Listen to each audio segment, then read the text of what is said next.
Bueno, vamos a dar inicio a nuestra sesión mensual. En esta ocasión vamos a hablar sobre el tratamiento de las infecciones nosocomiales. Nos va a hacer favor el doctor Rafael Valdés Vázquez de darnos la plática.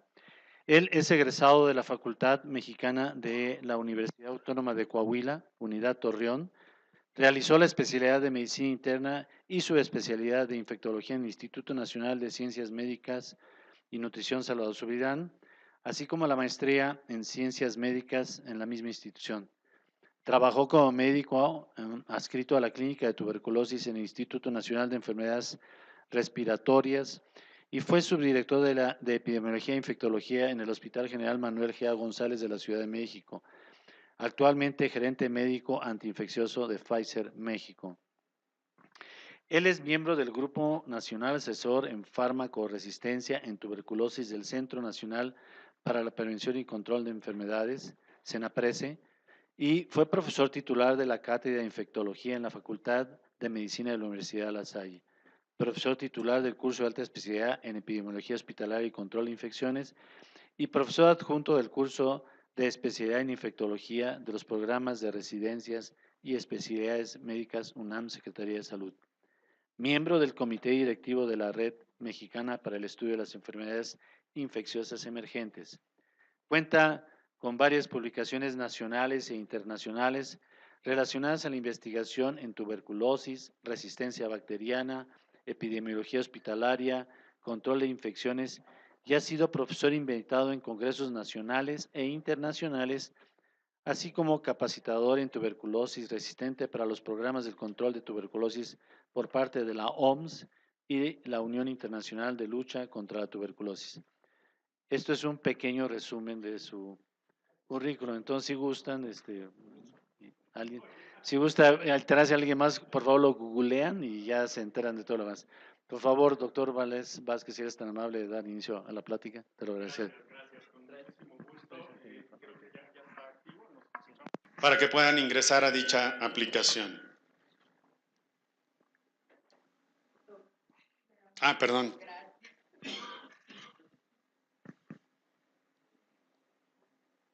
¿Alguien ya logró ingresar? Bien, va a aparecer ahí la serie de opciones. Cuando venga el ejercicio, ya nada más ustedes ponen la opción que consideren la más adecuada a la pregunta.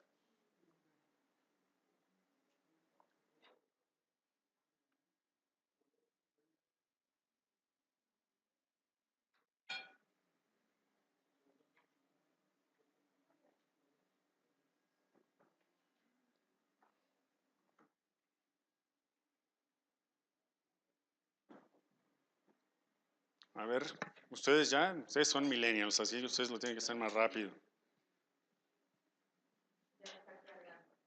Ok.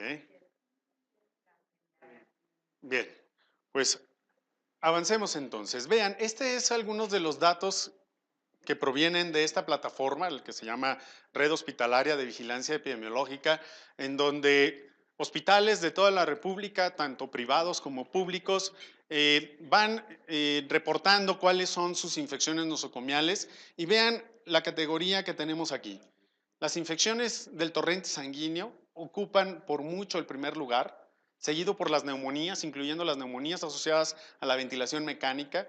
Luego vienen las infecciones de vías urinarias. Estas lógicamente están asociadas al uso de catéteres urinarios.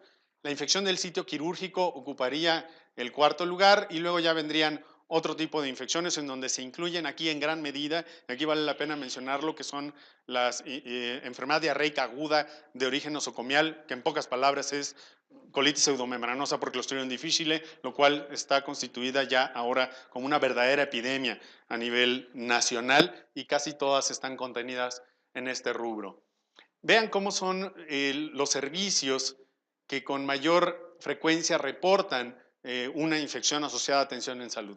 Sin duda, los servicios de medicina interna y de cirugía general ocupan el mayor número de casos de infecciones asociadas a atención en salud, seguido por las unidades de cuidados intensivos. Lógicamente, esto tiene que ver con la proporcionalidad de ingresos que tienen estos servicios y sobre todo también porque muchos de estos intercambian pacientes con los individuos de mayor riesgo de adquirir una infección nosocomial, que son las unidades de atención crítica. Vean cómo en el año 2015 la microbiología, principalmente asociada a brotes en infecciones asociadas a atención en salud, por mucho está Acinetobacter baumannii, Klebsiella pneumoniae, Pseudomonas aeruginosa y Escherichia coli. Algo que es de notar aquí es que estamos hablando de gram negativos. Y esto es lo que distingue a la microbiología mexicana, a diferencia de, por ejemplo, la microbiología europea o la que tienen los norteamericanos. Y ahorita voy a tratar de explicar el por qué tenemos en México un predominio de infecciones asociadas a atención de salud por gram negativos, más que por gram positivos, como ocurre en Estados Unidos con Staphylococcus aureus. Y vean, este es la data que les comento que proporciona la red hospitalaria de vigilancia epidemiológica en México. El corte lo hacen hacia el 2015 y vean cómo las principales infecciones son bacteremias, sobre todo asociadas a líneas vasculares, las neumonías, incluyendo la asociada a la ventilación mecánica, infección de vía urinaria e infección del sitio quirúrgico. Y nuevamente vean la microbiología, predominantemente gram negativos en el 66%, el 26% son gram positivos. ¿Qué nos dice esta microbiología, sobre todo para México? Si nosotros además separamos en el tipo de patógeno de gram negativos, vemos que si juntamos Escherichia coli, Klebsiella y Enterobacter, esto nos estaría dando cerca del 40% de las infecciones. Es decir, estamos hablando de enterobacterias. Estamos hablando gram negativos, enterobacterias. Dicho de otra forma, son microorganismos que provienen de la materia fecal. Y la dinámica de la transmisión, a diferencia de estos otros gram negativos como Pseudomonas aeruginosa y Acinetobacter, conocidos como no fermentadores, es diferente al de las enterobacterias. Les voy a decir por qué. Las enterobacterias no son extremófilos, no son microorganismos que sean capaces de resistir la desecación, se mueren muy fácilmente en el ambiente. A diferencia de Acinetobacter y Pseudomonas, estos sí son extremófilos, son capaces de sobrevivir con sustratos muy pobres o muy pequeños. Son capaces de sobrevivir hasta en soluciones salinas, ¿sí? Y prevalecer ahí durante muchísimo tiempo. Pero enterobacterias no sobreviven más que en superficies vivas. Y teniendo a la superficie viva que entra en mayor contacto con el enfermo, son nuestras manos. Literalmente les dejar pacientes, si tomamos en cuenta que es las bacteremias, la número uno como causal de infecciones asociadas a atención de salud. Es decir, estamos generando un número, una carga de enfermedad muy importante simplemente por no apegarnos al lavado e higiene de manos. Y esto nos lo dice todo el tiempo la gente que se dedica al control de infecciones en el ámbito hospitalario. Y es por eso que la OMS ha dictado iniciativas internacionales que inclusive ya ahora el Consejo General de Salud, las certificaciones de la Comisión Conjunta o la Joint Commission, te piden indicadores que sobrepasen el 70% o el 75% el grado de apego al lavado e higiene de manos. Y esta es la principal razón. Y cuando hablamos de extremófilos como Pseudomonas, Acinetobacter, arcanobacterias o otro tipo de microorganismos no fermentadores, estos lo que indica es que la dinámica de la transmisión tiene que ver con contaminación de superficies o contaminación de dispositivos. Es decir, aquí vemos una dinámica de la transmisión de tres bandas. Es decir, el enfermo selecciona a través del uso de antimicrobianos un no fermentador como Acinetobacter o Pseudomonas. O tenemos una fuente exógena, como sería, por ejemplo, el agua. Pseudomonas es predominantemente de ambientes acuáticos. Acinetobacter es más de polvos. Tanto que Acinetobacter en su inicio se le conoció como la bacteria del desierto, porque se empezó a describir brotes en los soldados que iban cuando fue la guerra del Golfo, los que fueron atendidos allá en toda esta zona, empezaron a tener infecciones de sitio quirúrgico por Acinetobacter y le llamaron la bacteria del desierto. Es una bacteria de polvo, vamos a reconocerla de esta manera práctica.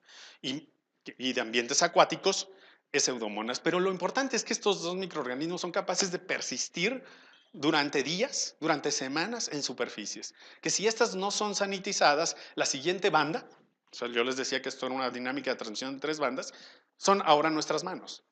Nuevamente, la colonización transitoria que va a llevarla al dispositivo, en este caso, que puede ser un tubo endotraqueal o que puede ser un catéter intravenoso, un catéter urinario, etcétera. Entonces, es de la manera en la cual estas llegarán a los sitios en donde estamos teniendo las infecciones nosocomiales. Algo similar ocurre con las especies de Cándida. Vean cómo, si comparamos lo que ocurre, por ejemplo, en Estados Unidos, a diferencia de lo que ocurre en Europa, tanto en la parte norte como en la parte central, y si vemos lo que ocurre en Italia y Grecia, hay una diferencia importante en cuanto a la prevalencia de las bacterias gram negativas, sobre todo multidrogo resistentes. Y es aquí donde vamos a empezar a hablar ahora un lenguaje distinto con las bacterias o multidrogo resistentes o extremadamente resistentes. Y cuando hablamos de gram negativos, se constituye como una bacteria multidrogo resistente cuando es resistente a más de 2 clases o de grupos de antimicrobianos. Para fines prácticos, que ya no podemos utilizar cefalosporinas de primera generación, ni de segunda, ni de tercera. Es decir, resistente a todas las cefalosporinas, que son resistentes además a carbapenémicos y probablemente a quinolonas. Es cuando nosotros hablamos de un microorganismo multidrogo resistente. Y esta es la prevalencia, por ejemplo, en Estados Unidos para E. coli, sobre todo hablando de las que producen betalactamasas de espectro extendido. Cuando hablamos de productoras de carbapenemasas o las KPC, es que son resistentes a carbapenémicos. Y vean cómo en Europa tienen graves problemas, particularmente en Italia y en Grecia, donde la probabilidad de que una persona adquiera una Klebsiella en una infección nosocomial resistente a carbapenémicos sobrepasa el 30%. Por esto es que ellos tienen una alerta epidemiológica con estos microorganismos. Lo mismo pasa con Pseudomonas aeruginosa y también con Acinetobacter baumannii. Estos están constituidos ahora como los microorganismos emergentes que han sido verdaderas noticias de primera plana cuando una persona o cuando un grupo de personas empiezan a fallecer por infecciones nosocomiales por estos microorganismos llamados superbacterias. Y bueno, ¿qué es lo que pasa en México? Vean en esta compilación de más de 2,000 cepas de Pseudomonas aeruginosa registradas en México, la tasa de resistencia a carbapenémicos está cercana al 10%. Vean cómo la tasa de resistencia a cefalosporinas antiseudomonas ya está cercana al 20%.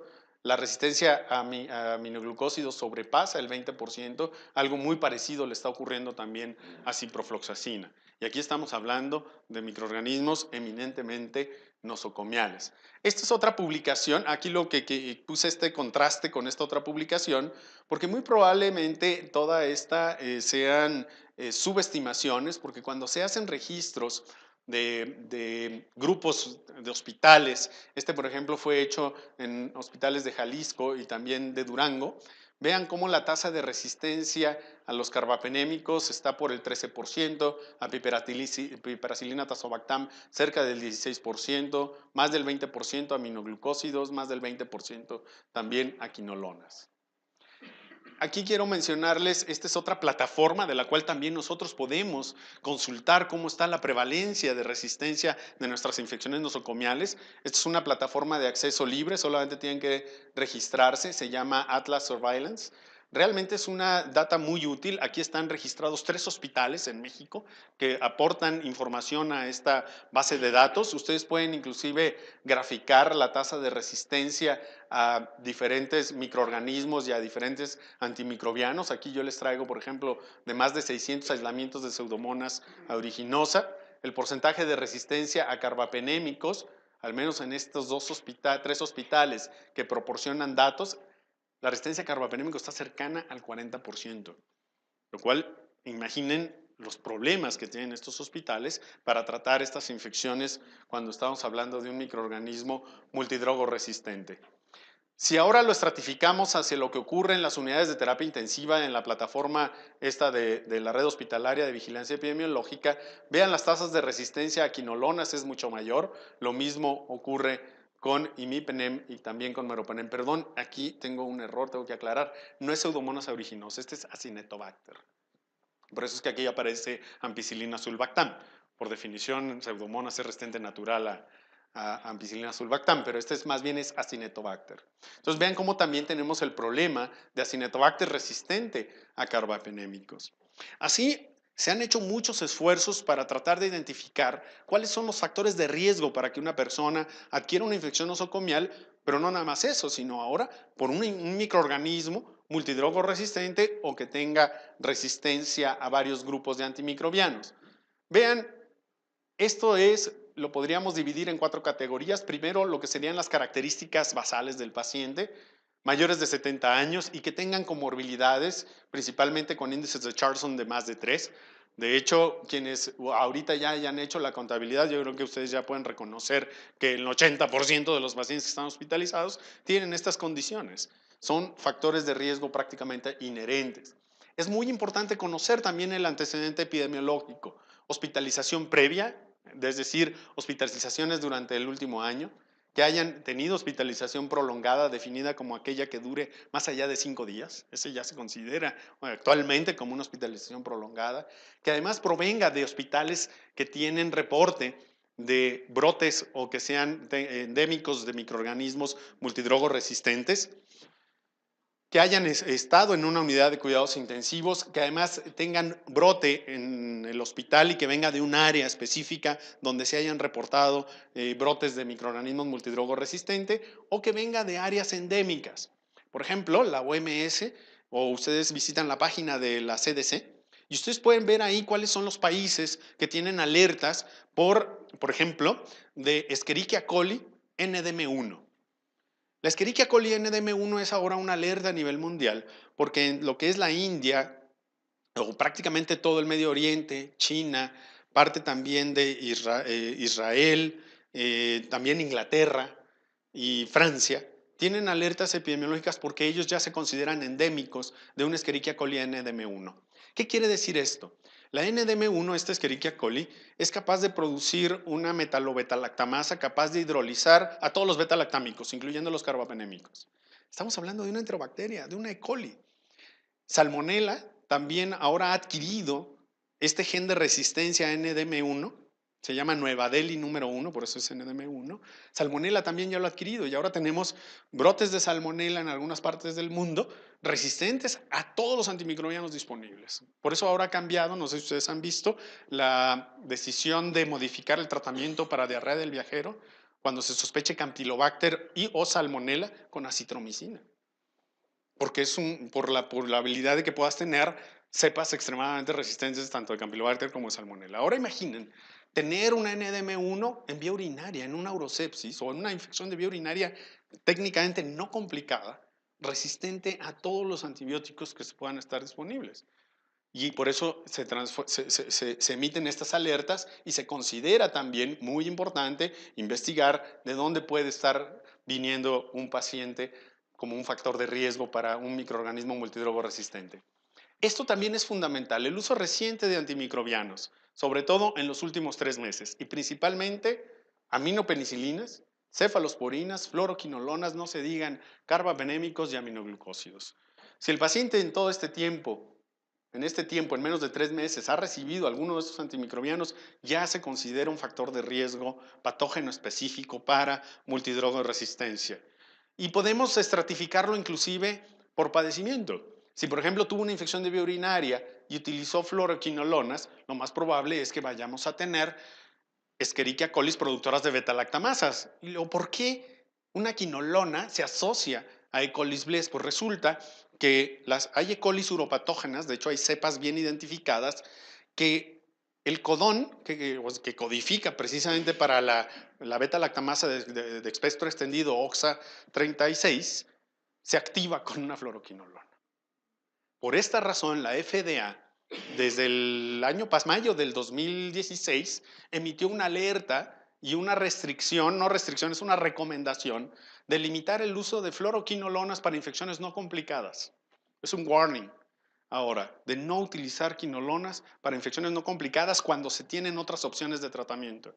La razón: presión de selección de microorganismos productores de beta-lactamasas de espectro extendido y que además su frecuencia de eventos adversos no justifica que se utilicen como de primera línea. Ya hay toda una estrategia de retiro de las fluoroquinolonas como dentro de las recomendaciones en las guías internacionales. Esto es un comunicado de la ITSA. De hecho, la Asociación Americana de Infectología está por emitir ahora el próximo mes, en octubre, en la reunión de la Asociación Americana, de qué es la postura de la ITSA, de qué se van a hacer con las quinolonas.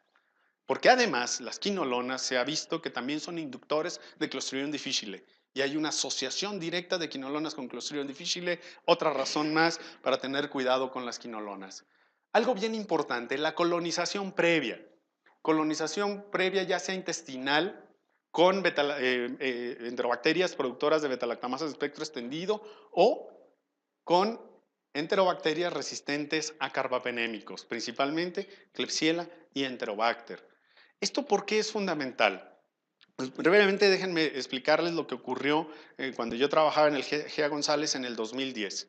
Tuvimos el primer brote de Klebsiella productora de carbapenemasas en México y fue un brote de 73 casos. De estos la mortalidad nos superó el 35%. Y no es lo mismo una enterobacteria como Klebsiella, que tiene factores intrínsecos de virulencia, que una pseudomonas. Quien se dedique a la terapia intensiva no me dejará mentir. Que tienen pacientes que les aíslan de una traqueostomía constantemente pseudomonas y el paciente a veces hace un pico de fiebre, hemodinámicamente está estable, o a menos que haga una bacteremia, entonces se pone mal. Pero puede entrar en un aspecto simbiótico ahí con el paciente, pero Klebsiella nunca lo hace.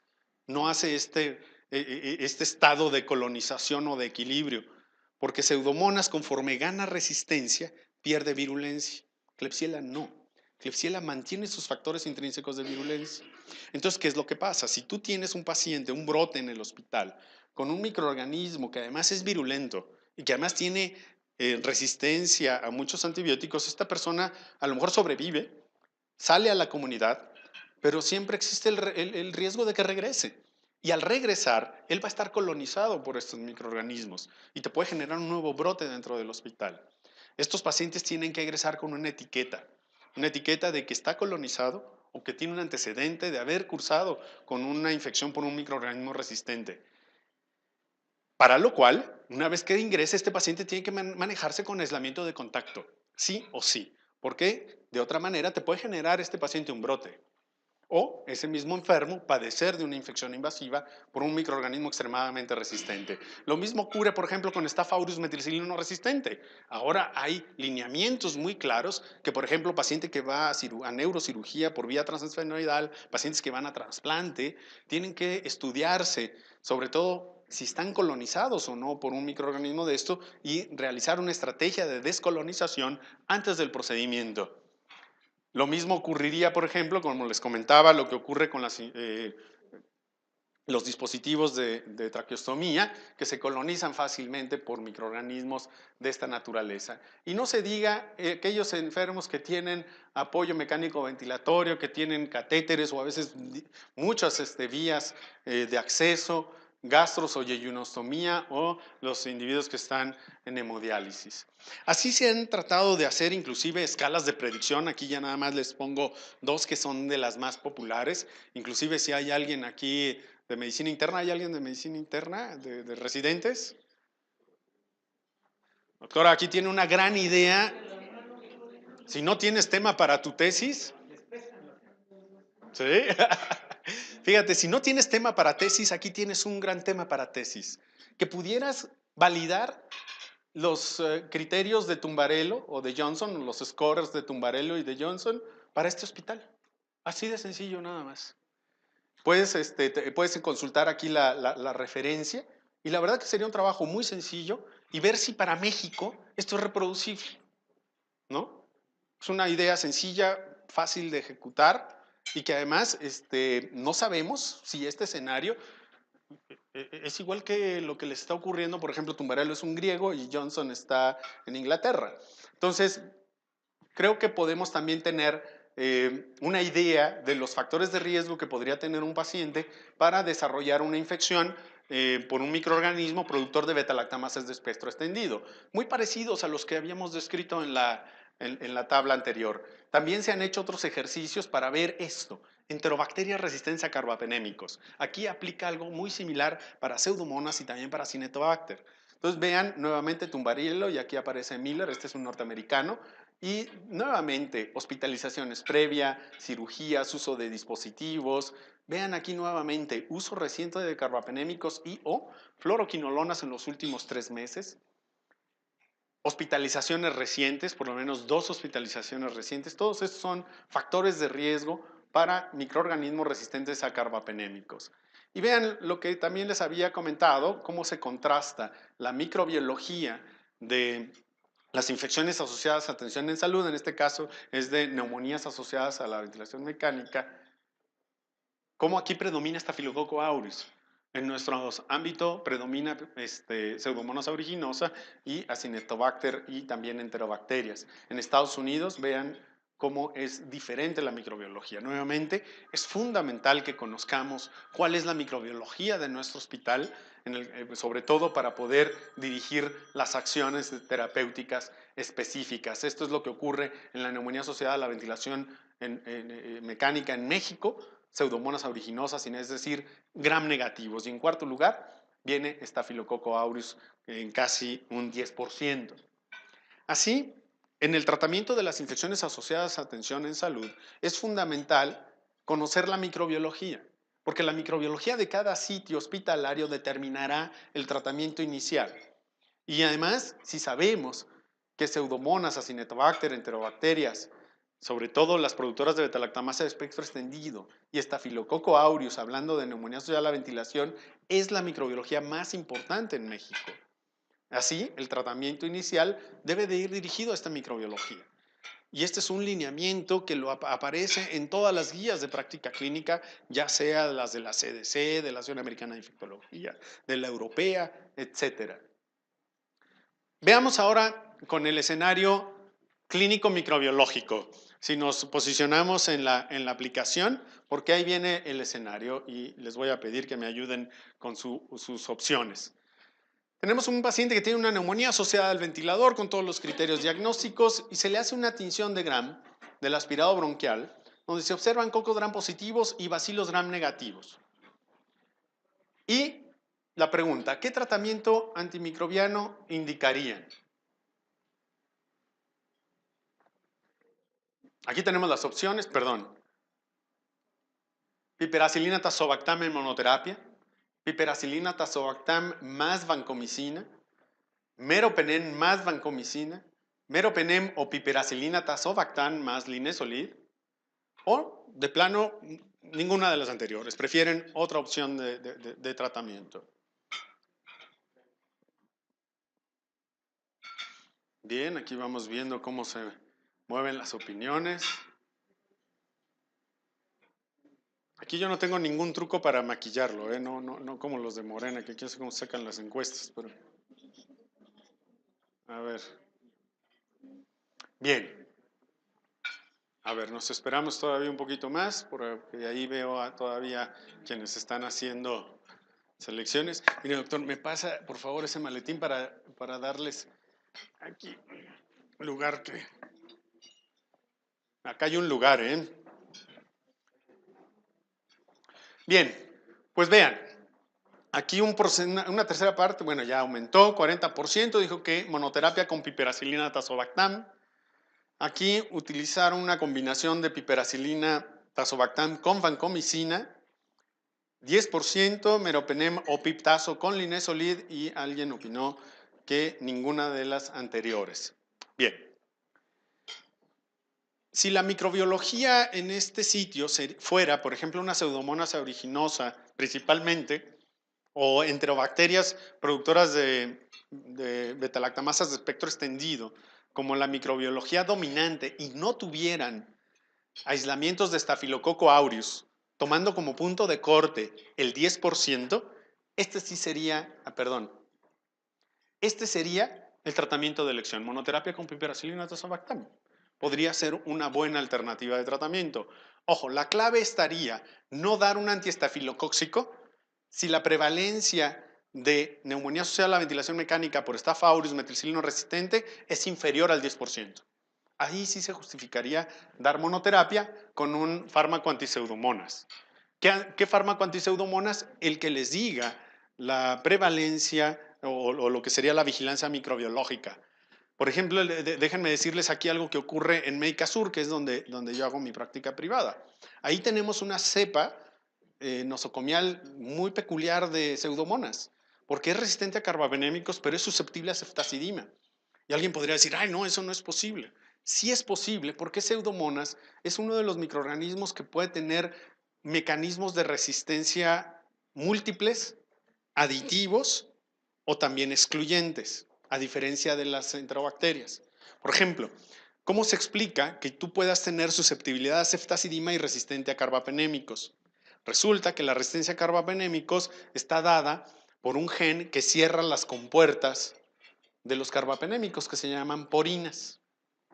Y resulta que ceftazidima no necesita de estos canales para poder ejercer su modo de acción. Por esa razón, Pseudomonas sí puede ser resistente a carbapenémicos, susceptible a ceftazidima. Pero con las enterobacterias no. Si es resistente a carbapenémicos es por beta-lactamasas y se acabó. No vas a tener opción con beta-lactámicos. Es algo que también es importante reconocer. Ahora, si tienes más de 10% de resistencia, de neumonía asociada a la ventilación mecánica por Staphylococcus aureus, sí tienes que agregar un antiestafilocóxico. Y aquí la opción correcta sí sería esta. O también podría ser esta. O también podría ser esta. Linezolid también es un antiestafilocóxico que aparece en las recomendaciones de las guías de la Asociación Americana de Infectología, la Asociación Americana del Tórax y también la europea. Bien. Para infecciones por Staph aureus metilcilino resistente, prácticamente de manera automática se indica vancomicina. O cuando se piensa que necesitamos un antiestafilocóxico, prácticamente de manera automática pensamos en vancomicina. Por esa razón, y se valida en la pequeña encuesta que hemos hecho aquí. Sin embargo, cuando estamos hablando o tratando a un microorganismo multidrogo resistente, y aquí voy a tomar como ejemplo Staph aureus porque es muy ilustrativo, pero aplica prácticamente a todos los escenarios o a todos los microorganismos, tenemos que utilizar el antimicrobiano que tenga prácticamente todas estas cualidades. Que tenga actividad tanto para Staph aureus metilcilino susceptible, metilcilino resistente, Staph aureus intermedio a vancomicina o vanco resistente. Ese sería un antiestafilocóxico ideal. ¿Cuál sería un antiseudomónico ideal en una infección grave que pone en peligro, porque por definición pone en peligro la vida al paciente, denominada neumonía asociada a la ventilación mecánica, si fuera por pseudomonas? ¿Qué le pediríamos a un antiseudomónico? Pues que tuviera actividad tanto para pseudomonas susceptibles como para pseudomonas resistentes. Estoy hablando del tratamiento empírico, ¿sí? Basado solamente en el cálculo de la microbiología local. ¿Qué pasa, por ejemplo, cuando hablo que sea útil para Staph aureus metilcilino susceptible y metilcilino resistente? Pues resulta que vancomicina, cuando se usa en infecciones por Staph aureus metilcilino susceptible, la mortalidad es mayor. Suena paradójico, ¿no? ¿Cómo vancomicina sirviendo para una bacteria resistente, por qué les va peor para una bacteria susceptible? La razón es muy sencilla. Y déjenme aquí platicarles la historia de la vancomicina. En el desarrollo de la investigación de los antiestafilocóxicos para Staphylococcus aureus resistentes a penicilina, cuando empezaron a descubrir los estafilococos productores de penicilinasa, se descubrió primero la vancomicina que la metilcilina y la dicloxacilina. Sin embargo, se dieron cuenta que era muy tóxica y que las tasas de éxito, aún siendo metilcilinos susceptibles, antes de saber que eran metilcilinos susceptibles, eran menores. Cuando se descubre la metilcilina y la dicloxacilina, se abandona la vancomicina la sepultan. Algo parecido sucedió con la colistina, ¿se acuerdan? Cuando se dieron cuenta que era toxiquísima y que era muy difícil farmacocinéticamente manejarla, pues la sepultaron. ¿Cuándo la rescatamos? Cuando empezamos a tener la necesidad de tratar microorganismos extremadamente resistentes, como Acinetobacter y Pseudomonas. Lo mismo pasó con la vanco, la rescatan para tratar a los Staph aureus metilcilino resistentes, pero no los susceptibles. ¿Por qué? Porque tiene problemas farmacocinéticos y también de actividad bactericida inferiores a la dicloxacilina inclusive. También necesitamos tener un antimicrobiano que podamos optimizar sus dosis y que además tenga facilidad de infusión, que tenga un buen perfil de seguridad y que además tenga una buena distribución en el sitio en donde está ocurriendo la infección. Es decir, que tenga un buen perfil farmacocinético y farmacodinámico. Y que por otro lado, que su eficacia haya sido demostrada en el síndrome infeccioso determinado o específico frente a otras opciones. Es ahí cuando se constituye un fármaco de primera elección en una guía de práctica clínica. Y aquí yo les preguntaría, o esta es una pregunta que siempre tenemos que hacernos, ¿es el antiestafilocóxico ideal? ¿Es el antiseudomónico ideal? ¿Es el antiblé ideal? Siempre tenemos que hacernos esta pregunta. Si nosotros vamos haciendo un checklist y vamos haciendo un cálculo, entonces podríamos específicamente, hablando de vancomicina, probablemente no siempre la vancomicina es el antiestafilocóxico ideal. Por ejemplo, ya les mencionaba yo esto, que tenga actividad contra todos los tipos de resistencia o de susceptibilidad de Staph aureus metilcilino susceptible. Aquí yo nada más les pongo este grupo de artículos, son 6, en donde infecciones graves tratadas con vancomicina por Staph aureus metilcilino susceptible fue asociado con mayor mortalidad y o fallas a tratamiento. Ustedes pueden encontrar en la literatura que esto se valida y se repite. Entonces, ojo, si ustedes tienen un Staph aureus metilcilino susceptible e iniciaron tratamiento con vancomicina, desescalen. Más bien, yo la palabra desescalar no es una palabra que yo todavía esté muy convencida de ella en el castellano. Yo creo que hablemos más de optimizar. Optimicemos el antibiótico, hagamos tratamiento adecuado, porque no hay antibiótico superior o inferior. ¿No? La dicloxacilina no es inferior a la vancomicina cuando es un Staph aureus metilcilino susceptible. Entonces no tenemos que desescalar, tenemos que optimizar o adecuar. Bien. Hay otra cosa también bien importante. Las concentraciones mínimas inhibitorias de Staph aureus metilcilino resistente en neumonía se asocia directamente con la mortalidad. Aún tratados con vancomicina.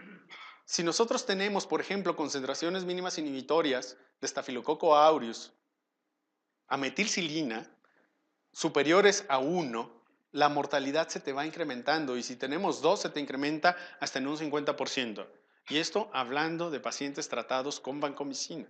O sea, aún así, nosotros teniendo vancomicina, sabiendo que pueda llegar a ser susceptible, su eficacia terapéutica no siempre es la misma. Y la razón es muy sencilla, tiene que ver con esto.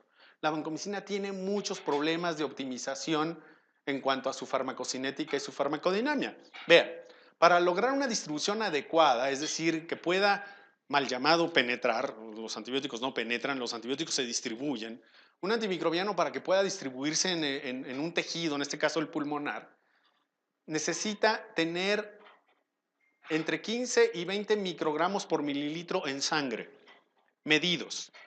Para poder lograr esto, la vancomicina necesita aproximadamente entre 48 y 72 horas. Es el tiempo en el que logra el estado estable. Por esta razón, nosotros medimos los niveles de vancomicina después de la tercera dosis. Antes no. ¿Por qué? Porque el estado estable supuestamente se logra a las 48 o después de la tercera dosis, que eso lo logras en 48 horas por lo menos. ¿Qué pasa si yo hago la primera medición de vancomicina en una infección grave y mi primera medición sale por abajo de esto? El ajuste apenas lo estoy haciendo y voy a tardar otras 48 horas en lograr el objetivo. Eso si logro medir los niveles de vancomicina. Vean cómo tiene graves problemas. De hecho, hicimos una encuesta hace como 3 años. Una encuesta por vía electrónica, así como SurveyMonkey casi, preguntando hospitales que utilizaban vancomicina como su antistafilocóxico primario. Casi el 85% contestó que usaba vancomicina. Y cuando preguntamos a todos estos hospitales quiénes tenían acceso a realizar niveles de vancomicina, menos del 5%, tanto hospitales públicos como privados. Imaginen los problemas que tiene entonces vancomicina para lograr estos. Para eso, en un individuo grave, en la terapia intensiva, por ejemplo, que pesa 70 kilos, para lograr esto, solamente lo logra el 20%. Así, nada más, lo que son las dosis estándar. Si además tenemos un Staph metilcilino resistente, cuyos mix están por abajo de 1, nosotros tenemos que tener un índice de área bajo la curva MIC arriba de 400. Perdón, aquí están invertidos. Arriba de 400, aquí sería menos de 400 y aquí arriba de 400. De tal manera que nosotros tenemos una molécula compleja, difícil de manejar, que además tiene una gran variabilidad biológica y que depende de sus concentraciones o de sus índices farmacocinéticos, como sería el índice de área bajo la curva MIC, que esté siempre por arriba de 400. Y para lograr este target, la mayoría de los pacientes o un gran porcentaje van a caer aquí, en nefrotoxicidad o en ototoxicidad, que son los graves problemas que tiene la vancomicina. Ahora, otro problema que tenemos con vancomicina es que la dosis convencional de vancomicina muchas veces no alcanza las concentraciones óptimas para sepsis aún después de 4 días. Y la razón es esta, porque tenemos que las tasas de depuración que tiene el paciente en estado séptico son cambiantes. De hecho, en las primeras 24 horas el paciente está en una etapa de hiperfiltración. Y además teniendo un antimicrobiano que tiene un pequeño volumen de distribución, su volumen de distribución es pequeño, que tiene una constante, ahorita les explico qué significa esto, tiene una constante de disociación que tiende hacia el espacio vascular, o constante de equilibrio se llama. Perdón, constante de equilibrio tiende hacia el espacio vascular, de tal manera que todo se va a estar yendo. Se va a estar depurando si el paciente está en filtración. Entonces vean cómo en pacientes sépticos el lograr las concentraciones de 15 miligramos por litro es realmente raro o excepcional. Y vean cómo la variabilidad farmacocinética de vancomicina en el paciente en estado crítico, los que caen en rango terapéutico realmente son solo el 20%. Aquí esto ha sido demostrado en muchos estudios. Esta es una lectura que yo les recomiendo. Es los estudios DALI, D-A-L-I. Están todos de acceso libre. Este es un consorcio que se formó en Europa y ya ahora los norteamericanos se han incorporado a este consorcio, en donde han tratado de establecer cuáles son las metas farmacocinéticas y farmacodinámicas de la mayoría de los antimicrobianos que se usan en la unidad de cuidados intensivos. Y vancomicina ha sido un fármaco sumamente auditado por este grupo e inclusive ellos emiten como recomendación que si se va a utilizar vancomicina sea con dosis medidas a la tercera dosis y que además se logren targets de 15 a 20 de manera constante. Esto otro, que tenga una buena distribución en el tejido. Vean cómo vancomicina tiene una distribución que puede llegar a ser errática, sobre todo aquí. En el líquido o en el espacio alveolar, si estamos hablando de neumonía asociada a la ventilación mecánica, entre el 11 y el 17%. Si lo comparáramos con otros antimicrobianos, vean el porcentaje de distribución que puede llegar a tener Linezolid. Y esto también ha sido demostrado en muchos modelos de farmacocinética y por eso es fundamental preguntarse en una infección, sobre todo por una bacteria multidrogo resistente, ¿en dónde está el microorganismo? ¿En dónde está la carga microbiológica que nosotros queremos controlar o que queremos reducir o eliminar? ¿Por qué? Porque aquí depende el volumen de distribución que tenga cada antimicrobiano. Por ejemplo, si estamos hablando de una bacteremia, pues ahí es donde está la carga microbiológica en que nosotros necesitamos limitar.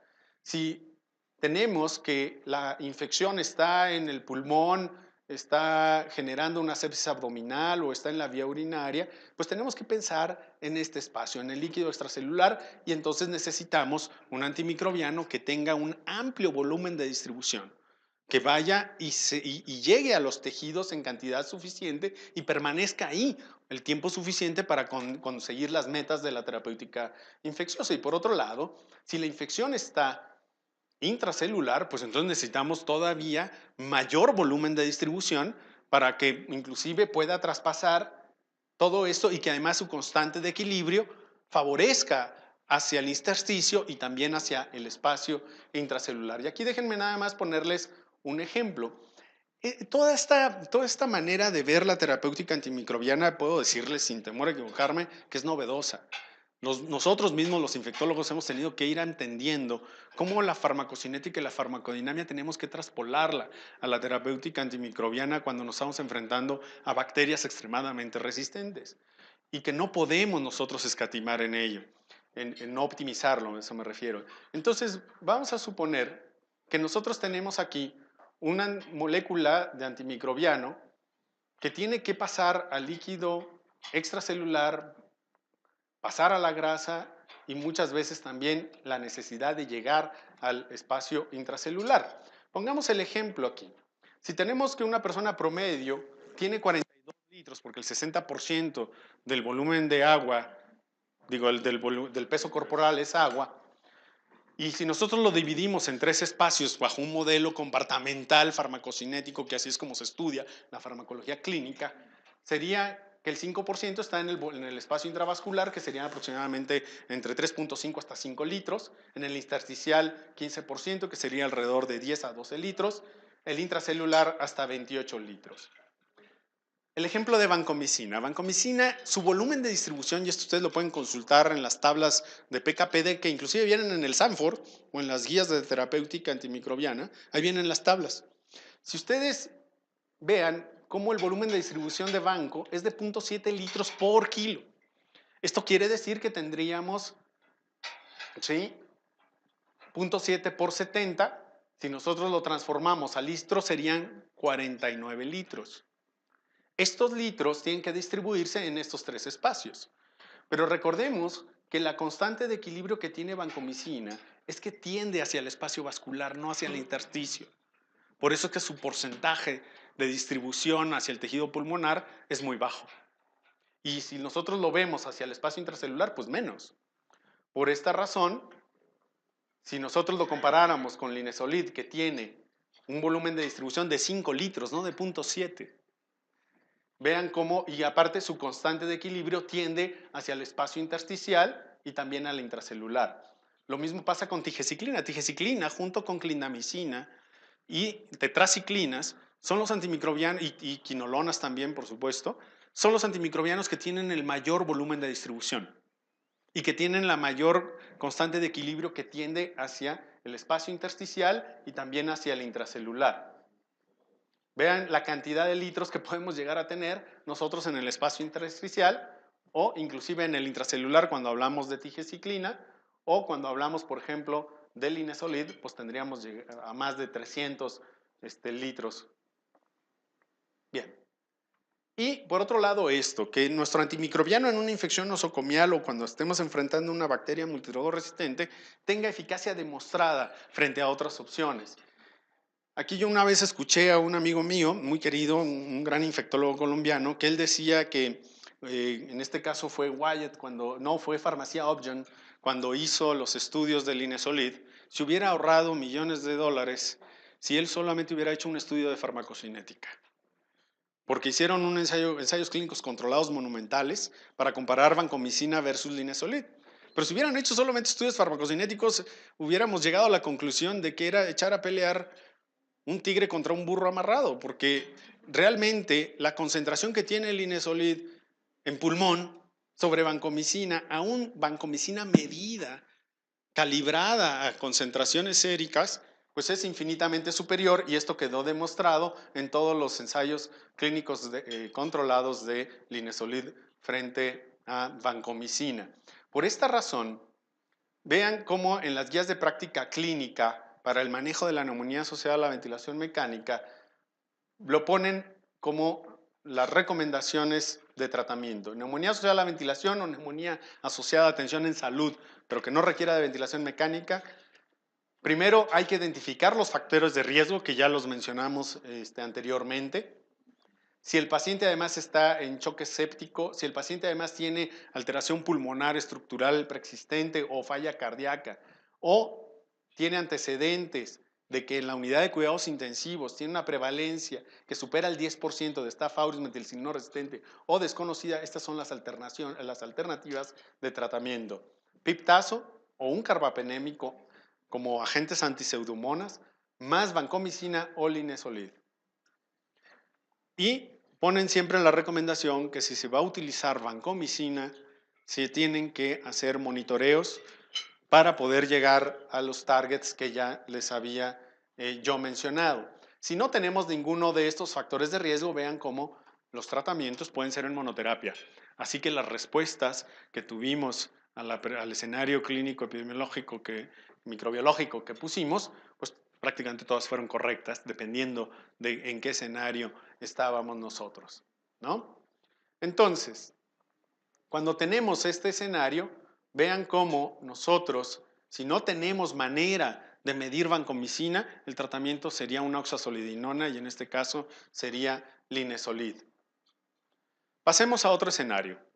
Paciente con neumonía asociada a la ventilación, pero ahora con Acinetobacter baumannii. Y nos reportan este perfil de susceptibilidad. Resistente a ceftazidina, pípera, tazo, amica, cipro, meropenem y mipenem. ¿Ustedes han tenido casos como estos? ¿Sí? Muchos de estos casos vienen referidos. De hecho, hay un trabajo que todavía no está publicado, pero se ha ido estructurando con varios hospitales, donde se ha hecho un trazado de dónde se originó Acinetobacter baumannii resistente a carbapenémicos. Todo orienta hacia el Estado de México, particularmente los hospitales de los servicios de trabajadores del Estado, hacia el 2008-2009. Y de ahí pasaron a la Ciudad de México y de ahí se hizo primero un brote en el sur de la Ciudad de México. De hecho, nutrición, el GEA González, el INER, el mismo cardiología han tenido brotes por acineto y es la misma clona. Es una clona que además está muy preservada y que se ha ido propagando prácticamente por todo el país. Como les decía, es un extremófilo, es un microorganismo que tiene factores de persistencia y que, bueno, no les extrañe que ustedes puedan llegar a tener casos con una Acinetobacter baumannii con este perfil de susceptibilidad. ¿Qué harían en este caso? Por ahí también están las opciones, perdón,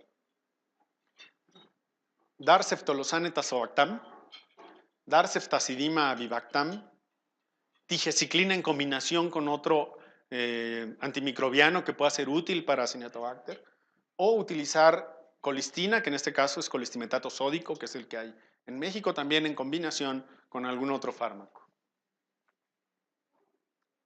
Sí les aparece la opción, ¿verdad?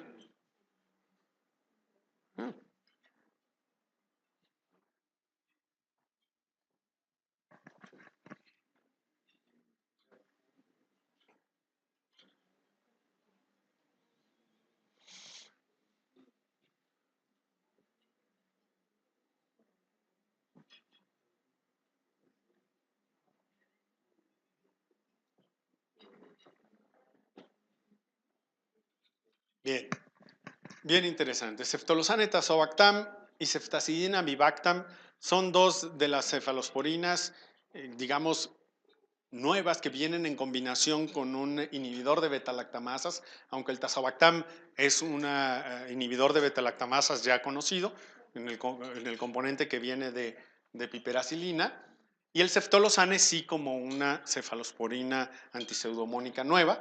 Y acá es a la inversa, ceftazidima sí es una cefalosporina ya conocida, pero que viene con un nuevo inhibidor de beta-lactamasas que es el avibactam. Ninguna de estas dos tiene actividad contra Acinetobacter, lamentablemente. Aun cuando son dos moléculas nuevas, lamentablemente no tienen actividad contra Acinetobacter. Inclusive dentro del pipeline que tiene la OMS y todas las agencias investigadoras que se dedican a promover la investigación o incentivar la investigación, tienen Acinetobacter como microorganismo prioritario, porque no tenemos una nueva molécula que tenga actividad contra Acinetobacter. Y sí, tigeciclina en combinación con otro antimicrobiano que tenga susceptibilidad demostrada puede ser útil para tratar algunas infecciones, no todas, y ahorita vamos a hacer algunas aclaraciones. Lo mismo pasa con colistina.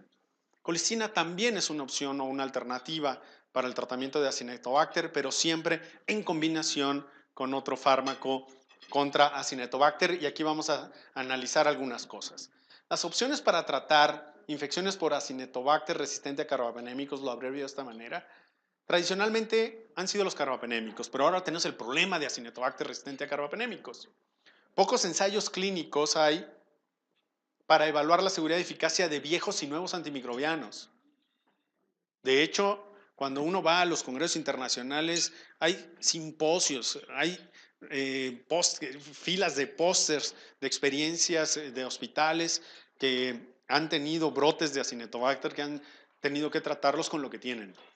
Y prácticamente las recomendaciones que hay actualmente para tratar Acinetobacter resistente a carbapenémicos son opiniones de expertos o de series de casos. No tenemos un ensayo clínico controlado que determine la seguridad y la eficacia de una combinación determinada o de un antibiótico específico. Por eso les decía, la mayoría de la evidencia que hay está sustentada en lo que les acabo de comentar. Y este es uno de los documentos que me parecen más vigentes actualmente. Vale la pena que lo revisen. Es un consorcio también europeo que fue liderado por Montero y también por Bassetti. Y ellos llegaron a un consenso para poder postular al menos una serie de lineamientos que nos permitan acercarnos hacia una mayor tasa de éxito en el tratamiento de estas infecciones. Por ejemplo, mucho está sustentado en esto. El uso de colistina en la práctica clínica sí ha demostrado que en infecciones por Acinetobacter baumannii sí ha hecho diferencia en cuanto a la resolución de estas infecciones, pero vean las tasas de éxito del 65%.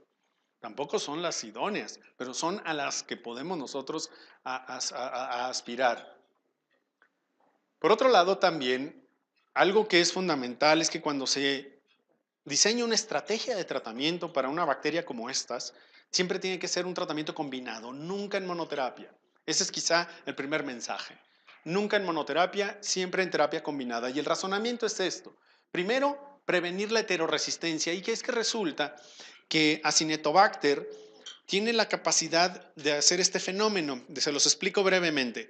La heteroresistencia quiere decir que en un grupo, en una colonia, vamos a suponer que en 1000 bacterias, el 10% de estas bacterias va a ser naturalmente resistente, por ejemplo, a colistina, de manera espontánea y natural. O resistente a rifampicina, por ejemplo, también. O resistente a tigecyclina misma también. De tal manera que al dar una terapia combinada, las que son resistentes a tigecyclina, pues se morirán, por decirlo así, con el efecto de la colistina o viceversa. Por eso, primera base bacteriológica del tratamiento de un Acinetobacter resistente a carbapenémicos, siempre terapia combinada, nunca en monoterapia. Y por otro lado, también incrementar la sinergia con un aumento en la reducción de la carga microbiológica, porque aquí viene un principio darwiniano. Entre mayor carga bacteriana, mayor probabilidad tenemos de mutaciones espontáneas. De tal manera que si nosotros utilizamos dos mecanismos de acción diferentes, reduciremos más rápido la carga microbiológica y reduciremos la posibilidad de tener mutantes resistentes naturales o espontáneas. Y finalmente, cuando utilizamos colistina, colistina tiene también un grave problema farmacocinético, muy parecido a lo que le pasa a la vancomicina, es más, todavía más grave, porque la colistina, el colistimetato sódico es una prodroga que tiene que transformarse a colistina, que a colistina base, y para esto lo hace a través de hidrolasas, y las hidrolasas puede haber hasta en las soluciones, o sea, se hidroliza de manera espontánea, y se hidroliza en 30 componentes diferentes. 30 moléculas que pues, sepan lo que es y solamente el 30% se transforma en colistimetato sódico. Y si este es un paciente que además tiene falla renal o está en periodo de hiperfiltración, también es una pachanga los niveles de colistina. Aquí ilustro más o menos cómo funciona el sinergismo con colistina. Si, por ejemplo, utilizamos un betalactámico, que es muy raro tener un acineto que tenga susceptibilidad todavía conservada a un betalactámico, o por ejemplo utilizamos una glicilciclina, y aparte utilizamos colistina o utilizamos rifampicina, tenemos dos modos de acción diferentes en los cuales podemos nosotros favorecer la entrada o el efecto de otro o evitar la selección de mutantes resistentes. Y es así que cuando tú no sabes qué hacer o qué darle, consulta un metaanálisis, ¿no? Y entonces vienen todas, que la verdad en estos casos pueden llegar a ser muy útiles. Vean, entonces es una compilación de estudios en donde hicieron, o de serie, compilación de series de casos, donde utilizaron colistina en combinación con rifampicina en un modelo de neumonía asociada a la ventilación mecánica. Ojo, aquí la heterogeneidad es impresionante, porque resulta que los europeos sí tienen rifampicina intravenosa, sí hay una formulación allá de rifampicina intravenosa, Nosotros no tenemos rifampicina intravenosa. Lo mismo le pasó a algunos hospitales en donde, sobre todo en Italia, donde utilizaron la formulación oral. Entonces ahí hay primero un factor de heterogeneidad, porque la rifampicina se afecta un chorro con la absorción, si el paciente está chocado, o tiene interacción farmacológica con otras cosas.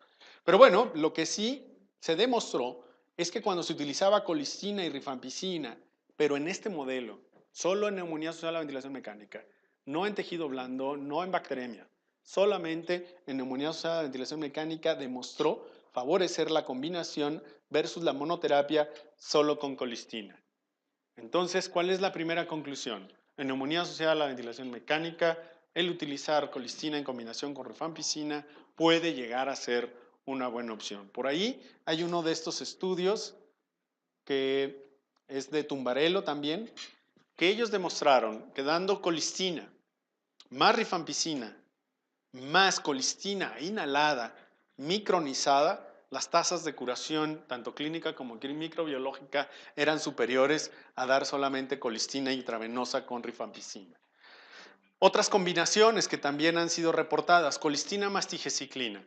Pero ojo, aquí están metidos varios modelos de enfermedad. No nada más está neumonía asociada a la ventilación mecánica. Si se va a utilizar la combinación de con tigeciclina y colistina, en neumonía la tigeciclina tiene que estar a dosis doble, no en la dosis convencional. Tigeciclina, aun cuando tiene un gran volumen de distribución, las oxidasas dentro del pulmón son capaces de reducir una gran cantidad de tigeciclina. Por esta razón está recomendado dar dosis doble, tanto la dosis de carga como la dosis de mantenimiento. Lo mismo con colistina.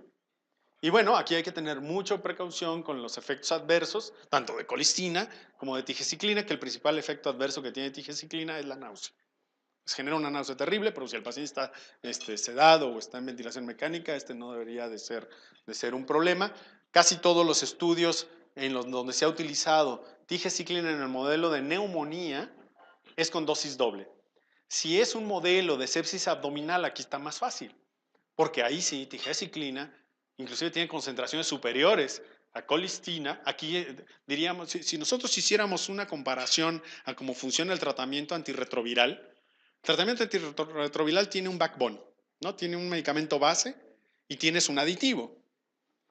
En neumonía, tu backbone es colis, ¿sí? Y tu aditivo sería rifa o tige. Pero en sepsis abdominal o piel y tejido blando, tu backbone es tige, porque es tu antibiótico superior. Y tu aditivo sería colistina. Este es otro mensaje. Tienen que pensar en qué tipo de infección nosocomial es la que están atendiendo, en dónde está el microorganismo, cuál es la carga microbiológica que tú quieres controlar, y ahí seleccionas cuál es tu antimicrobiano óptimo. De tal manera que en sepsis abdominal tú puedes utilizar tigeciclina a dosis convencional, igual lo mismo si es una infección de sitio quirúrgico o es una articulación o inclusive si es hueso.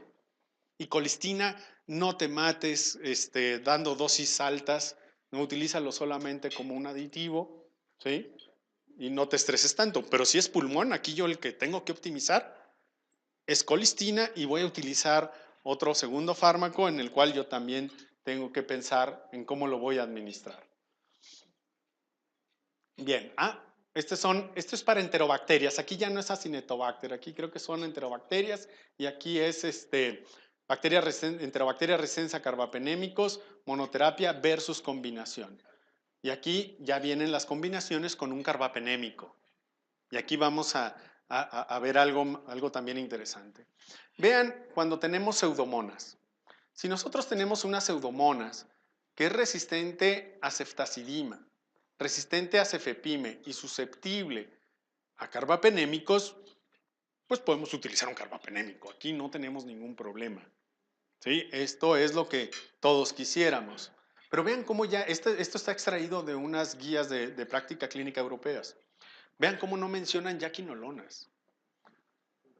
Si tenemos, ahora sí, unas pseudomonas que es resistente a carbapenémicos, pero ojo, está resistente a cefta, a cefepime y también a los mismos carbapenémicos, tenemos que pensar que el mecanismo de resistencia es combinado. Tenemos resistencia por beta-lactamasas que tenemos resistencia por bombas de eflujo. Las bombas de flujo son una cosa extraordinaria. Son enzimas que captan al antimicrobiano en el citosol o en la membrana, en el espacio periplásmico y lo expulsan, lo vomitan. Pseudomonas es una maestra de las bombas de flujo. Y están estos otros que son las porinas. Las porinas prácticamente se encuentran en los gram negativos específicamente para que pasen los carbapenémicos. Curiosamente, no las cefalosporinas, ¿no? No hace honor al nombre, pero hace más sentido con el mecanismo de acción o modo de acción de los carbapenémicos. Pero ¿qué pasa con este otro perfil? Les decía que podemos tener resistencia a carbapenémicos, pero susceptibilidad a cefalosporinas antiseudomonas. Aquí el mecanismo es que o están vomitando al carbapenémico o se cerraron las porinas, se mutaron. Los ionóforos se llaman también. Ahora, si tenemos que también tiene todos estos mecanismos de resistencia muy parecido a este, puede ser lo que se denomina una carbapenemasa o metalobetalactamasas, como la NDM1, como la VIM, que son verdaderos monstruos. Por ejemplo, Guadalajara, en el Hospital Civil de Guadalajara, ellos han tenido un brote desde el 2009 con una pseudomonas aeruginosa de este grupo. Y aquí lo grave es que ni ceftolozane tazobactam ni ceftazidima avibactam tienen actividad contra este tipo de betalactamasas. Aquí sería útil darles Aztreonam, pero no hay Aztreonam en México. Entonces vean la complejidad que todo esto nos genera cuando hablamos, y por eso ahora un reto que tenemos nosotros como clínicos es que ahora tenemos que entender desde el fenotipo y el genotipo de la resistencia para poder dar y optimizar nuestros tratamientos. Bien, entonces, ¿qué hacer cuando tenemos Pseudomonas aeruginosa resistente a carbapenémicos? Posibles combinaciones. Puede ser que utilicemos ceftolozane tazobactam o ceftazidima avibactam. Ceftolozane tazobactam ya hay en México, ceftazidima avibactam estará próximamente el año que entra. O dar piperacilina tazobactam o un carbapenémico, pero siempre en combinación con alguno de estos tres. Estos los pongo aquí como opciones muy seleccionadas, pero no las mejores. Vean cómo tendríamos que irnos a combinarlo con amicacina, colistina o inclusive fosfomicina intravenosa. Qué curioso, ¿no? Que fosfomicina ahora esté utilizado para el tratamiento de pseudomonas. Es un antibiótico viejo que históricamente lo hemos posicionado más hacia vía urinaria, pero hay formulación intravenosa que es muy cara además, o sea, y además la dosis que tendríamos que utilizarlo como antipseudomónico serían de 2 gramos cada 6 horas. O sea, y viene de 500, creo que la ampolleta. Entonces, imaginen lo costoso que puede llegar a ser, pero son opciones que podríamos llegar a tener. Y es que pseudomonas tenemos este reto. Primero, es uno de los principales agentes causales de neumonías asociadas a la ventilación o nosocomiales, que tiene estos mecanismos de resistencia que ya les he mencionado, porinas, carbapenemasas, bombas de flujo, y que por otro lado también tenemos condiciones temporoespaciales que favorecen la transmisión cruzada. Y esto es del día a día. Cuando te aparece una pseudomona resistente a carbapenémicos en tu hospital, se te va a quedar ahí y la vas a estar aislando en un grupo de pacientes que generalmente son estos pacientes de la terapia intensiva, que además tienen estas problemáticas, sobre todo en los hospitales públicos. Índices enfermera-paciente muy bajo, un apego a las medidas de control de infecciones muy malo, sanitización de superficies deficiente, no programas de control de antibiótico. Ha quedado demostrado que cuando hay un sobreuso de quinolonas y de carbapenémicos, te aparece un microorganismo de estos y se te propaga y se te mantiene. Y por otro lado también, que cuando tienes a un paciente en estado crítico, todas las variables hemodinámicas se te modifican. Y no nada más de vancomicina, de todos, de los carbapenémicos y de cualquier fármaco que tú le metas.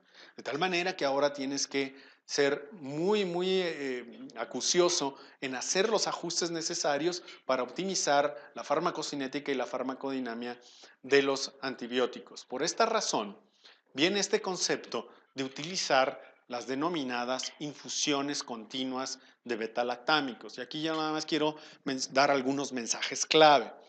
El razonamiento de por qué dar infusiones prolongadas está aquí. Todos los beta-lactámicos dependen de tiempo para ejercer su mecanismo de acción. dependen del porcentaje del tiempo que se encuentre por encima de la concentración mínima inhibitoria.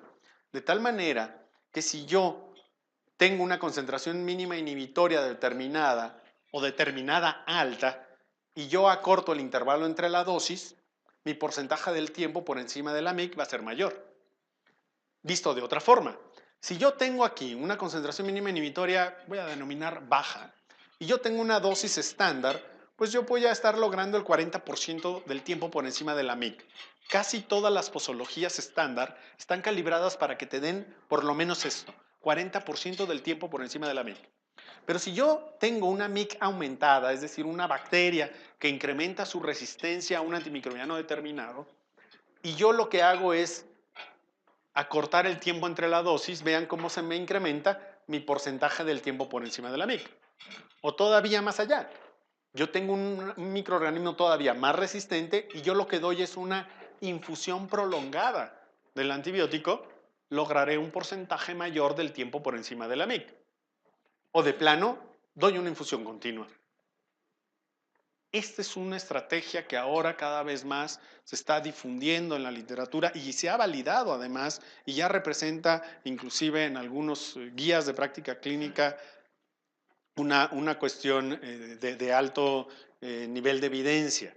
De tal forma que utilizar infusiones prolongadas o inclusive infusiones continuas en una infección por un microorganismo multidrogo resistente puede ser una opción. Y ahorita voy a poner algunos ejemplos más detallados. Esta gráfica o este estudio a mí me parece muy revelador. Vean, infusiones prolongadas con meropenem para Pseudomonas aeruginosa y vean el porcentaje de reducción de la carga microbiológica en diferentes infusiones. Media hora, 1 hora, 2 horas y 3 horas. Y diferentes grados de resistencia. Nada más para fines de que todos nos quede claro, Pseudomonas resistente se considera como punto de corte por arriba de 4. O sea, todas estas ya son Pseudomonas resistentes. Vean cómo, si nosotros ponemos una infusión de media hora, el porcentaje de reducción de la carga bacteriana apenas si llega al 50% o sobrepasa el 50%. Pero si ponemos una infusión, ¿sí?, más prolongada, una infusión de 3 horas, aún las bacterias que tienen mix de 8, que ya sobrepasan el punto de corte de 4, la carga bacteriana la puedes reducir casi hasta en el 100%. Pero ¿qué pasa cuando tú tienes mix de 32? Por eso, aquí los quiero llevar a esta otra gráfica. Esta también está extraído del Atlas, de esta aplicación, de esta página. Vean cómo los puntos de corte de resistencia del CLSI a partir del 2012 ya no eran 4, eran 2. Los puntos de corte del CLSI para el 2011 eran 4. Esto quiere decir que estos microorganismos van a ser reportados como resistentes y el clínico podría verse orillado a no utilizar el carbapenémico. Pero ¿qué pasa si yo utilizo una infusión prolongada porque está en este rango? Yo tengo buenas posibilidades todavía de resolver este caso utilizando un carbapenémico. Idealmente en combinación, como un backbone. Y en combinado puede ser amicacina, puede ser fosfomicina o puede ser con algún otro. Pero yo puedo tener todavía muy buenas posibilidades de tratar estas pseudomonas. ¿Dónde sí yo aventaría la toalla? Con un carbapenémico si se me aparece una pseudomonas con mix de 32. Aquí sí, yo ya no retaría el carbapenémico y buscaría otra opción de tratamiento. ¿Por qué? Porque aquí está hablando que es un microorganismo con alto nivel de resistencia que tiene todos los mecanismos de resistencia que se puedan tener. Flujo, porinas, beta-lactamasas. Y aquí tendrías que buscar otros modos de acción. Lo mismo pasa con piperacilina tazobactam.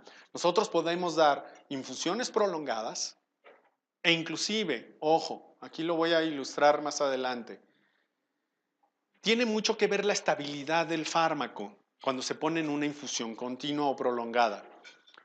Una infusión prolongada, primero, la condición que debemos de tener para poder poner una infusión continua o prolongada es la estabilidad del fármaco una vez reconstituido. Los carbapenémicos, cualquiera que este sea, imipenem, meropenem o ertapenem, no son capaces de ser estables después de la cuarta hora. Por eso no se recomienda dar infusiones continuas de meropenem o de carbapenémico. Son infusiones prolongadas, no más allá de 4 horas. Piperacilina tazobactam, cuando viene en la formulación de EDTA, es la excepción. Este sí es de los pocos antimicrobianos que pueden darse en infusión continua, 24 o hasta 48 horas. Esto lo usan mucho los pediatras, ¿no? Porque ellos sí pueden poner las infusiones hasta por 2 días, ¿no? Pues utilizan volúmenes muy pequeños y además para tratar de optimizar los volúmenes.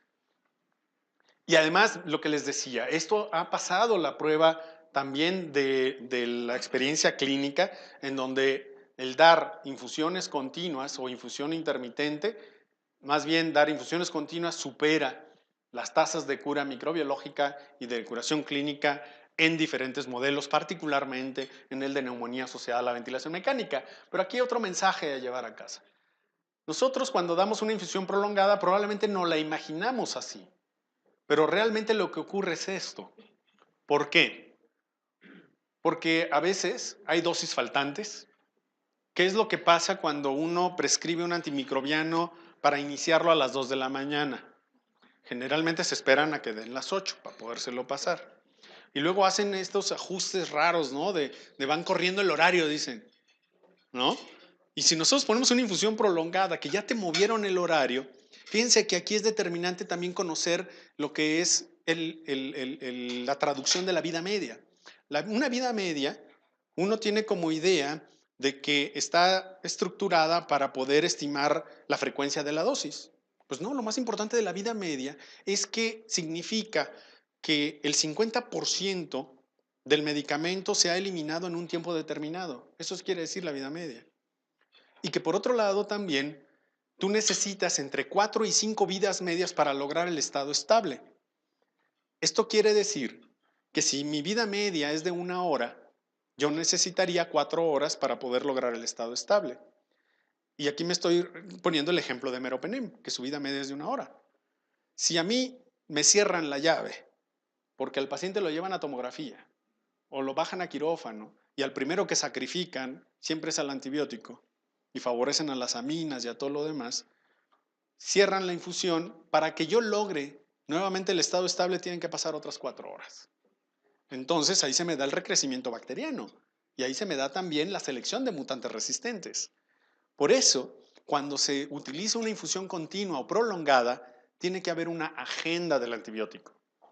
Y decirle a la enfermera, si va a bajar a quirófano y está con la infusión de meropenem, yo preferiría dar la dosis total en bolo que cortarle la infusión. Esa sería la resolución si el paciente tienes que moverlo y sacrificar la infusión. O de plano no poner la infusión prolongada. Ese es otro mensaje también para optimizar farmacocinéticamente un antibiótico en una infección nosocomial por una bacteria multidrogo resistente. Vean, no recordaba que tenía esta diapositiva, pero es muy ilustrativa, cómo vienen las estabilidades de los fármacos una vez que son reconstituidas. Yo hice la broma una vez que di esta plática o puse esta diapositiva, que dije que vean cómo una temperatura estable entre 25 grados a temperatura ambiente, y cuando dije esto alguien se rió del público, ¿no? Pues usted debe ser de Hermosillo, de Mexicali. No, sí soy de Mexicali. Pues es que ahí pueden llegar a estar a 40 grados adentro del hospital. Y esto inactivarte cualquiera de las soluciones que tú tienes aquí. O sea, son cosas que también nosotros tenemos que tomar en cuenta cuando diluimos un antimicrobiano, ¿sí? Y queremos pasarlo en una infusión prolongada. Algunas recomendaciones de consenso, nuevamente está esta referencia de Bassetti, donde si tenemos la sospecha de un gram negativo multidrogo resistente y es BLE, afortunadamente todavía tenemos muy buenas opciones, pero tenemos que pensar en dónde está el microorganismo y la farmacocinética del antimicrobiano. Por ejemplo, ertapenem. Ertapenem es uno de los antimicrobianos más utilizados para el tratamiento de microorganismos BLES en neurosepsis grave, neurosepsis que te lleva a la terapia intensiva. ¿Y saben que ellos no tienen la aprobación para ello? Y la razón es muy sencilla. El ertapenem es un antimicrobiano de vida media larga, prolongada, de 8 a 12 horas. Esto quiere decir que para llegar al estado estable yo me voy a tardar 48 o 72 horas. Frente a piptazo, frente a meropenem, frente a imipenem, frente a ceftazidima avibactam y frente a ceftolozane tazobactam, que todos tienen cuando mucho una vida media de 1 hora. Nada más por esa razón.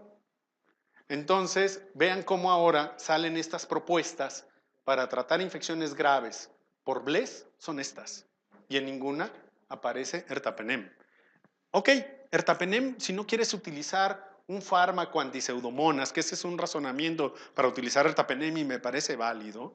Ok, el paciente está muy grave, inicias con uno de estos que tienen una farmacocinética para infecciones graves y ya cuando lo tienes estables, desescalas o optimizas. Ya no necesitas un antiseudomónico, pero el paciente ya lo tienes estable, tu carga microbiológica ya está controlada, ahí sí ya lo puedes pasar a ertapenem, pero no de inicio. Bueno, ¿qué pasa cuando tienes una enterobacteria resistente a carbapenémicos o productora de carbapenemasas? Estas son las opciones. Tienes opción de dar un carbapenémico si tus concentraciones mínimas inhibitorias no sobrepasan los 16. En combinación con tigeciclina o colistina, o en combinación con alguno de estos, o dar monoterapia con ceftazidima avibactam. Este es un antimicrobiano prácticamente de diseño. Fue diseñado para el tratamiento de enterobacterias resistentes a carbapenémicos, ceftazidima avibactam, cosa que no tiene ceftolozane tazobactam. Ceftolozane tazobactam prácticamente está ennichado a Pseudomonas aeruginosa. ¿Qué hacer con Acinetobacter? Ya lo mencionamos, colistina rifa en el modelo de neumonía asociada a la ventilación, tigeciclina también con rifa en el modelo de neumonía asociada a la ventilación, pero en dosis doble, o colistina tige, y también considerar las dosis dependiendo del síndrome infeccioso que se esté tratando, y en pseudomonas siempre importante, carbapenémico, sí utilizarlo, aun cuando te reporten que es resistente, pero no más de 16. De 16 para abajo, utiliza el carbapenémico, pero combínalo con algún otro antimicrobiano que te pueda ser útil, como colistina o un aminoglucósido, o inclusive con dosis altas de fosfomicina. Y estas recomendaciones ya las he mencionado. Y pues bueno, hicimos un recorrido más o menos rápido de algunos ejemplos de cómo la microbiología, la epidemiología, la farmacocinética, la interpretación del antibiograma nos pueden ayudar a tomar decisiones en el manejo de estas infecciones nosocomiales, particularmente por bacterias muy resistentes. Muchísimas gracias.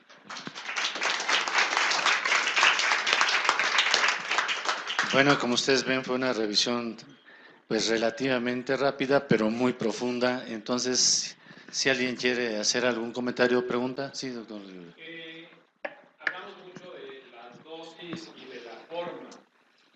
¿Qué nos podrías decir del número de días de tratamiento? Claro, buenísima pregunta.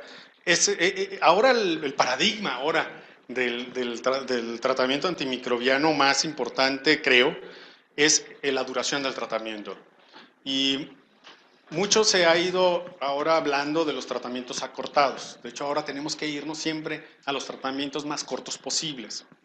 Por ejemplo, en los modelos de neumonía asociada a la ventilación mecánica en particular, es donde ahora los biomarcadores dictan la duración del tratamiento y es en donde el valor de la procalcitonina ha tenido, yo creo que su mayor relevancia.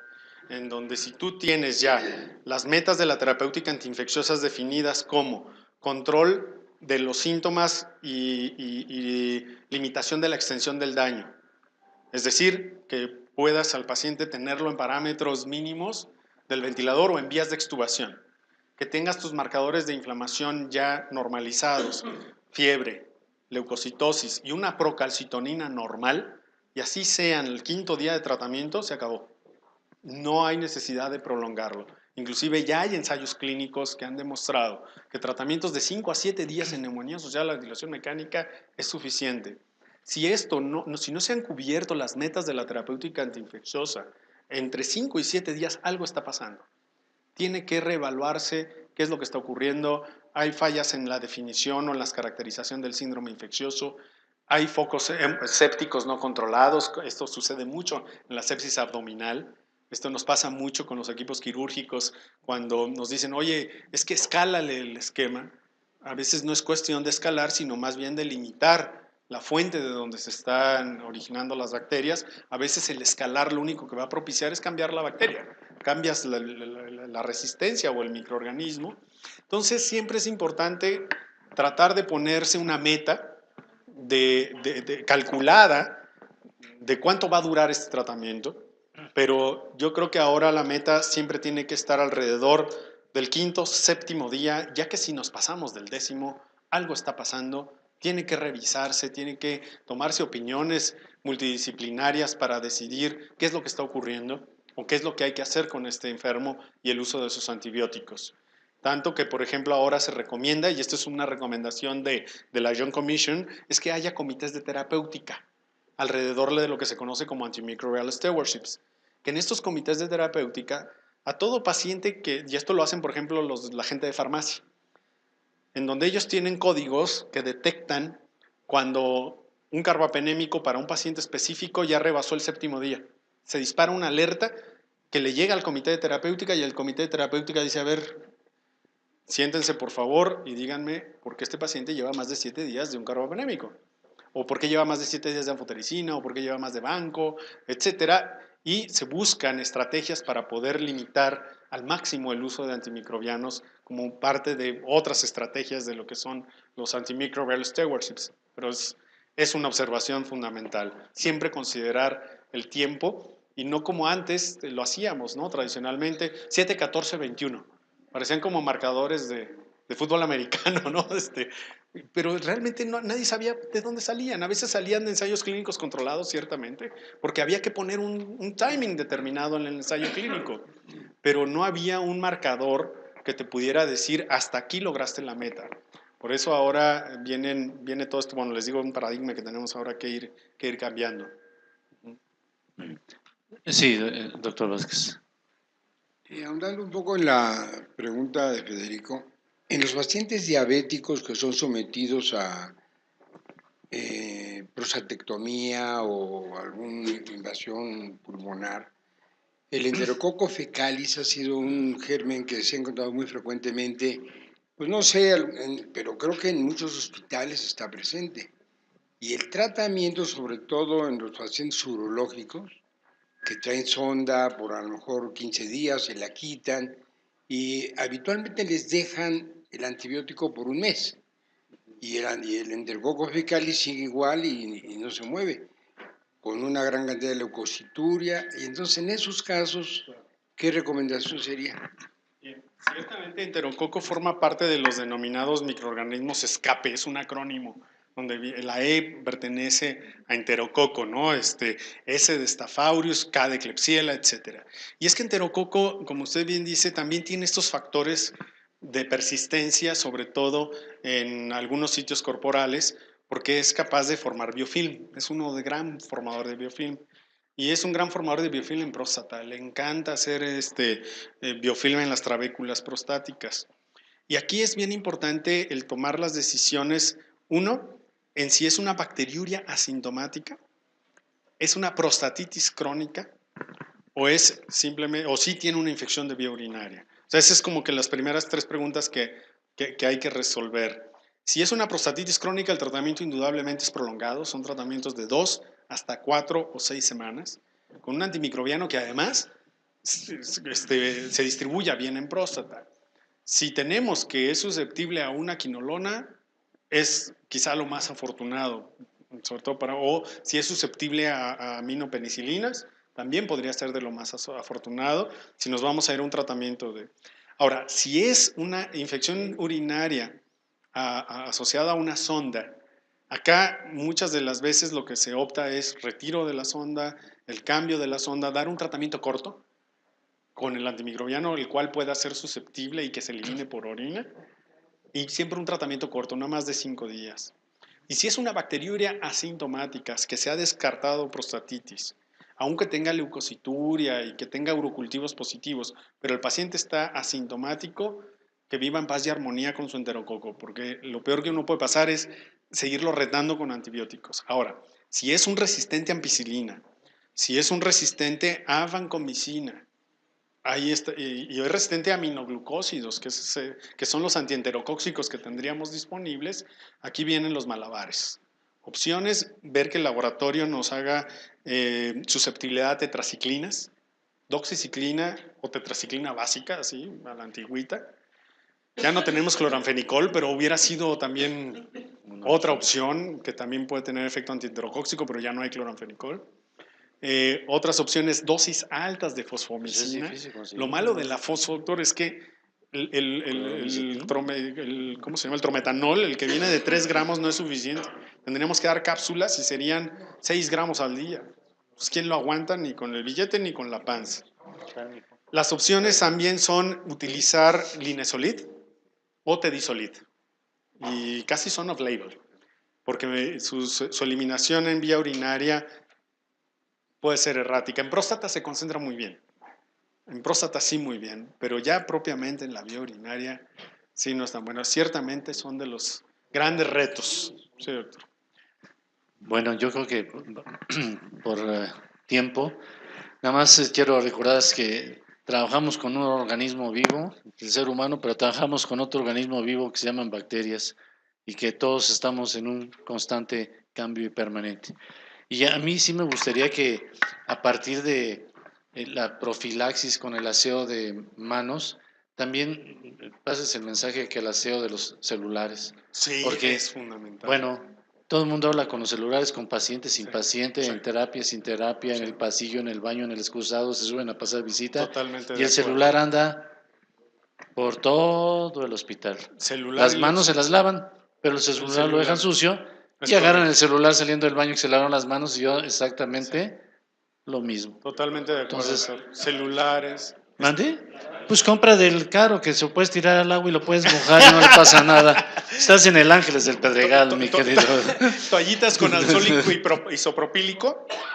Con eso es suficiente. El estetos también es otro Es otro. artículo también que lo paseamos como si Bueno, nada. doctor Valdés Vázquez, muchas gracias Doctor, un por placer, tu gracias por plática. invitarme. Tenemos un pequeño reconocimiento. Muchísimas gracias.